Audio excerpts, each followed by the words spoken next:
Good morning friends. GST platform के YouTube channel में आप सभी का स्वागत है।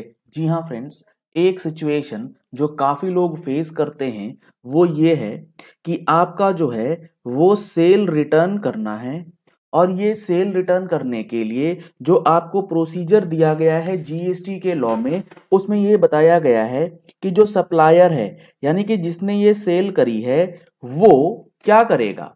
वो सेक्शन 34 के अंदर क्रेडिट नोट इशू कर देगा, और क्रेडिट नोट को इशू करने के बाद जो उसने टैक्स की लाइबिलिटी पे करी है अपने टैक्स इनवॉइस के ऊपर, उसका एडजस्टमेंट ले लेगा, और सामने वाला जो परचेजर है वो कॉरेस्पॉन्डिंग आईटीसी जो है वो रिवर्स कर देगा। लेट सपोज आपने टैक्स लाइबिलिटी 100 रुपए भरा था, तो आपने क्रेडिट नोट 100 रुपए का इशू करके लाइबिलिटी रिड्यूस कर दिया। लेकिन समस्या यहां पर यह आती है कि गवर्नमेंट ने सेक्शन 34 के अंदर जो क्रेडिट नोट इशू करना और इशू करने के बाद उसका जो टैक्स एडजस्टमेंट है, टैक्स एडजस्टमेंट को करने के लिए एक टाइम लिमिट जो है वो फिक्स करी है। वो टाइम लिमिट क्या है? लेट सपोज आपका सेल हुआ है 22-23 में, यानी कि अप्रैल 22 से मार्च 23 के बीच में, और आपका सेल रिटर्न होने जा रहा है उस पीरियड से रिलेटेड, फाइनेंशियल ईयर 22-23 से रिलेटेड। तो at the maximum time period जो गवर्नमेंट ने कहा है कि आपको अगर सेल रिटर्न दिखाना है, सेल रिटर्न को शो करने के लिए, यानी कि आप अपने बुक्स में सेल्स रिटर्न शो करना चाहते हैं, बुक्स ऑफ अकाउंट्स में, हम जीएसटी रिटर्न्स की बात नहीं कर रहे, गवर्नमेंट कह रही है सेल रिटर्न आपको बुक्स में एडजस्टमेंट करना है, इसके लिए आपको कोई टाइम लिमिट नहीं है, आप जब मर्जी सेल्स रिटर्न दिखा दो, हमें उससे दिक्कत नहीं है। लेकिन इस सेल्स रिटर्न का जो टैक्स एडजस्टमेंट है वो हमसे जब आप मांगोगे तो हम आपको ये कहेंगे कि जिस फाइनेंशियल ईयर से रिलेटेड वो क्रेडिट नोट है, मान लो 22-23 का क्रेडिट नोट है, तो इसका tax adjustment at the most आपको नवंबर 23 तक कर लेना है। इन शॉर्ट 30 नवंबर 23 तक। अगर आप इसके बाद आओगे तो आपको हम टैक्स एडजस्टमेंट की बात नहीं देंगे, आपको फिर भी सेल्स रिटर्न करना है, आप सेल्स रिटर्न कर लो। सर ये कैसे होगा? ये होगा अकाउंटिंग क्रेडिट नोट्स की मदद से। आप अपने बुक्स एडजस्टमेंट में क्रेडिट नोट दिखला दो, माल वापसी आ जाएगा। ना तो आपकी लाइबिलिटी कम होगी, ना सामने वाले का आईटीसी पे इंपैक्ट आना चाहिए कि नहीं। यहां पर एक सवाल आता है कि गुड्स जब वापस हो गया तो सामने वाले की लाइबिलिटी तो गवर्नमेंट कम नहीं करेगी, क्या इसका आईटीसी भी रिवर्स नहीं होगा? तो भैया सेक्शन 34 बात करता है सप्लायर के लिए कि हम आपको टैक्स एडजस्टमेंट नहीं देंगे। गवर्नमेंट ये थोड़ी कह रही है कि रिसिपिएंट भैया तुम भी आईटीसी रिवर्स मत करना, आपको तो आईटीसी रिवर्सल जो है वो करना ही होगा in terms of other provisions. तो पहली चीज तो इस चीज को क्लियर रखिएगा कि आपकी लाइबिलिटी रिड्यूस होती है नहीं होती है, उससे सामने वाले का आईटीसी पे इंपैक्ट नहीं आना चाहिए। गवर्नमेंट ये थोड़ी देखेगी कि यहां तो हमें पैसे मिल गए तो यहां हमें क्यों चाहिए। गवर्नमेंट तो ये देखेगी कि लाइबिलिटी आपको इसलिए एडजस्टमेंट नहीं दे रहे क्योंकि आपने टाइम लिमिट फॉलो नहीं किया। लेकिन आईटीसी रिवर्सल करने के लिए गवर्नमेंट ने कोई टाइम लिमिट थोड़ी बता रखा है कि आपको आईटीसी रिवर्स नहीं करना है। मुद्दा ये नहीं है आज, मुद्दा ये है कि अगर ऐसी सिचुएशन में आप फंस जाएं कि टाइम लिमिट जो है वो एक्सपायर हो चुकी है, तो अब आपको करना क्या है। आपके पास क्रेडिट नोट इशू करने का टाइम नहीं है टैक्स एडजस्टमेंट के पर्पस के लिए, तो आप क्या कर सकते हैं? आपके पास दूसरा रास्ता है, आप सेल परचेज उसे शो कर सकते हैं। मतलब ये सेलर और परचेजर, इसने पहले माल बेचा, 100 रुपए टैक्स दे दिए, ठीक है, क्रेडिट नोट का रूट ले नहीं सकते क्योंकि टाइम निकल चुका।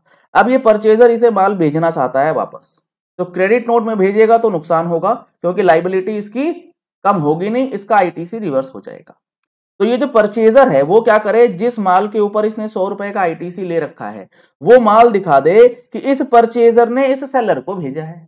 मतलब अब ये बिल काट दे इसका टैक्स इनवॉइस का, इसकी तो कोई टाइम लिमिट है नहीं। आज ये माल भेज रहा है वापसी, ये टैक्स इनवॉइस में माल भेज दे, ये अपने आउटपुट टैक्स में इसको शो कर दे और ये उस 100 रुपए का आईटीसी ले ले। तो इसके पास ओरिजिनली लाइबिलिटी थी 100 रुपए की, in the terms of purchase ये आईटीसी ले लेगा, इसके पास आईटीसी थी 100 रुपए की, ये आउटपुट टैक्स दे देगा। क्लियर हो गया हिसाब किताब। तो ये ऑप्शन आपके पास अवेलेबल है। अगर आपके पास ये ऑप्शन भी नहीं है, ये परचेजर कहता है नहीं भैया मैं तो ये काम करूंगा नहीं, मैं अपनी सेल्स इन्फ्लेट क्यों करूं, तो आपके पास ऑप्शन 3 भी गवर्नमेंट ने दिया है। गवर्नमेंट ने कहा है कि ये जो सेलर है जिसने ये 100 रुपए का टैक्स जमा कर दिया है, जिसके पास क्रेडिट नोट का ऑप्शन नहीं है, वो क्या करे, परचेज भी नहीं दिखा सकता तो वो रिफंड क्लेम कर ले एक्सेस पेमेंट ऑफ टैक्स का। आप ये बता दो कि हमने ये जो इनवॉइस काटा था ये हमारी एक्चुअल सेल्स हुई नहीं थी, हमने गलती से एक्सेस टैक्स जमा कर दिया था, ये जो फैक्ट है हमने माल भेजा वापस आ गया बट क्रेडिट नोट का टाइम निकल गया, तो अब आप इसका रिफंड जो है वो भी अप्लाई कर सकते हैं। ये तीनों ऑप्शंस गवर्नमेंट ने सेक्शन 34 के अंदर, सर्कुलर नंबर 72 के अंदर काफी डिटेल्ड में आपको बता रखा है। और ये जो सर्कुलर्स हैं, ये जो नोटिफिकेशंस हैं, ये जो प्रोविजंस हैं, आपको हमारे प्रैक्टिकल जीएसटी कोर्स में देखने को मिल जाएगा। अगर आप लोगों ने अभी तक इस कोर्स में रजिस्ट्रेशन नहीं कराया है तो नंबर्स आपको स्क्रीन पे दिए गए हैं, इन नंबर्स पे कॉल करके व्हाट्सएप करके आप इस कोर्स को रजिस्टर कर सकते हैं, जिसमें जीएसटी से रिलेटेड हर एक प्रोविजंस थ्योरेटिकल और प्रैक्टिकल बेसिस पे किस तरीके से एनालाइज करना है वो चीज आपको पता लग जाए। और अगर आपको ये सर्कुलर की रिक्वायरमेंट है तो आप हमारा मोबाइल एप्लीकेशन डाउनलोड कर सकते हैं, लिंक आपको वीडियो के डिस्क्रिप्शन बॉक्स में दिया गया है। प्ले स्टोर पे आप जीएसटी प्लेटफॉर्म सर्च कर सकते हैं, आपको वहां पर भी ये हमारा मोबाइल एप्लीकेशन जो है वो दिख जाएगा। आप डाउनलोड करके इस सर्कुलर का एक्सेस जो है वो ले सकते हैं। टेलीग्राम चैनल पे भी ये सर्कुलर जो है वो अवेलेबल करवा दिया गया है। ये जो क्लासेस होती हैं इसकी रिकॉर्डिंग्स जो है वो भी आपको अवेलेबल कराई जाती है। अगले 1 साल तक आप इन क्लासेस की रिकॉर्डिंग्स जो है वो भी देख पाएंगे और अपनी मिस्ड क्लास को दोबारा से रिवाइज भी कर पाएंगे। तो ये सारे ऑप्शंस आपके पास अवेलेबल हैं। यहां पर जो ये सर्कुलर है वो सर्कुलर है सर्कुलर नंबर 72/46/2018, जिसमें ये सारी बात जो है वो बताई गई है कि अगर आपके पास क्रेडिट नोट नहीं है देने का रास्ता तो आप क्या करें। अगर क्रेडिट नोट दे सकते हैं तब तो दे दीजिए, उसमें कोई दिक्कत नहीं है।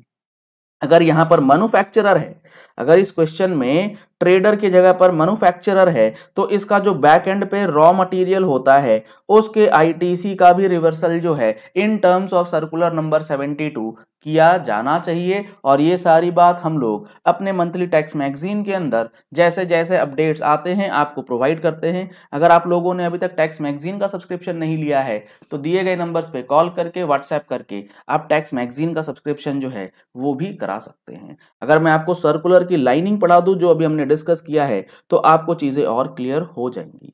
यहां पर आप देख पा रहे हैं, if the time limit specified in 34(2) जो क्रेडिट नोट की बात करता है, इट हैज एक्सपायर्ड और lapsed, a credit note may still be issued by the supplier for such return of goods but the tax liability cannot be adjusted। जो मैंने पहले बताया आपको कि आप फिर भी क्रेडिट नोट इशू कर सकते हैं लेकिन टैक्स लाइबिलिटी एडजस्ट करने का ऑप्शन आपके पास नहीं होगा। It may further be noted that in case time expired goods are returned by the taxpayer beyond the time period specified in 34(2) and a credit note is issued consequently, there is no requirement to declare such credit note on the common portal। वहां पर आपको कोई भी जरूरत नहीं है कि आप क्रेडिट नोट डिक्लेयर करें क्योंकि टैक्स एडजस्टमेंट आपको मिलना ही नहीं है।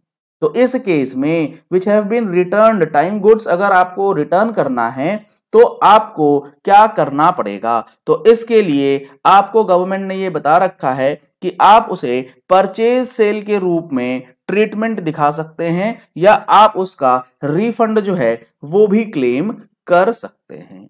तो ये दोनों ऑप्शंस आपके पास अवेलेबल हैं इस सर्कुलर के अंदर। ये दोनों बातें जो हैं वो गवर्नमेंट ने लिख करके बता दी हैं और अकॉर्डिंगली आपको अपना एक्शन जो है वो क्लेम कर लेना है।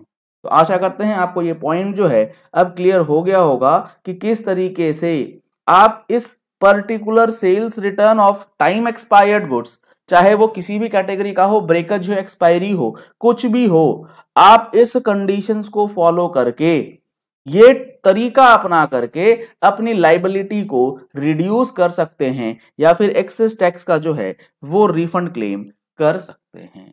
चलिए इस वीडियो को यही एंड करते हैं। आशा करते हैं आपको ये पॉइंट क्लियर हो गया होगा। अगर आपने अभी तक हमारे यूट्यूब चैनल को सब्सक्राइब नहीं किया है तो नीचे दिए गए रेड कलर के सब्सक्राइब बटन को प्रेस कर लीजिए, साथ में जो बेल आइकन है उसे प्रेस कर लीजिएगा ताकि वीडियोस की नोटिफिकेशंस आप तक रेगुलरली पहुंचती रहें। Thank you and have a nice day.